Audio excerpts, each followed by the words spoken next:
श्री तुकाराम जी महाराज अपने एक अभंग में कहते हैं पंढरीनाथ से कि यदि तुम मुझे एक वचन दे दो कि जन्म जन्म मुझे तुम्हारे प्रिय वैष्णवों का संग मिलेगा, तुम्हारे इस पवित्र नाम का उच्च स्वर से कीर्तन करने का अवसर मिलेगा, तो हे पांडुरंग मैं बार बार जननी के गर्भ में आने को तैयार हूं।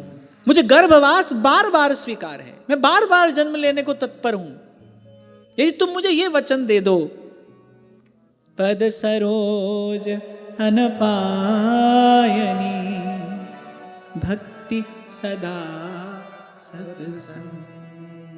यहां श्री भरत जी एक बात और कह रहे हैं कि जो श्री रघुनाथ जी के चरणों की प्रीति है, जो प्रभु के चरणों की भक्ति है, वो ऐसी मणि है कि उसका स्पर्श होते ही ये संस्कृति रूपी दुख भी वस्तुतः सुख रूप हो जाता है। भगवान की भक्ति हो, नाम रूप लीला और धाम इनका आश्रय हो, जिह्वा पर प्रभु का नाम हो, चित्त में भगवान के चरणारविंद हो, कहने को भगवान की कथा, सुनने को भगवान की लीला ये मिल जाए और प्रभु की कृपा से प्रभु के धाम का आश्रय मिल जाए, फिर कहां दुख है?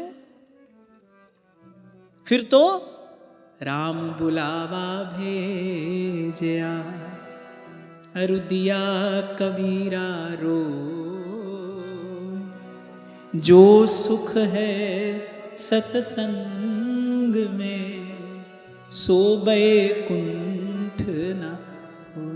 अब कबीर जी कोई कवि तो है नहीं कि किसी का मनोरंजन करने के लिए ये शब्द कह दिए होंगे। श्रीमद् गोस्वामी श्री नाभाजी महाराज तो श्री कबीर जी का परिचय ही ये देकर कहकर देते हैं कि मुख देखी ना ही भनी। किसी का मन रखने के लिए तो कबीर जी ने कहा नहीं, वस्तुतः बात यही है। उद्धव जी इस बात का प्रमाण है। भगवान ने कहा चलो फिर उदास होते हो तो चलो हमारे धाम को। उद्धव जी ने कहा नहीं, यहीं रहेंगे, कथा कीर्तन का सुख लेंगे, आपके भक्तों के संग बैठेंगे उठेंगे, आपका गुण गाएंगे, कथा कीर्तन का आनंद लेंगे, जो सुख है सत्संग में सो वैकुंठ न होए।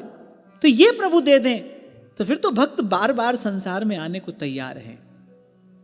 और मुझे लगता है कि ये भक्तों की भक्ति है भाई, क्योंकि भक्त न आए संसार में फिर हम जैसों के लिए क्या अवलंब है? बताइए, हम जैसों के लिए क्या आश्रय है?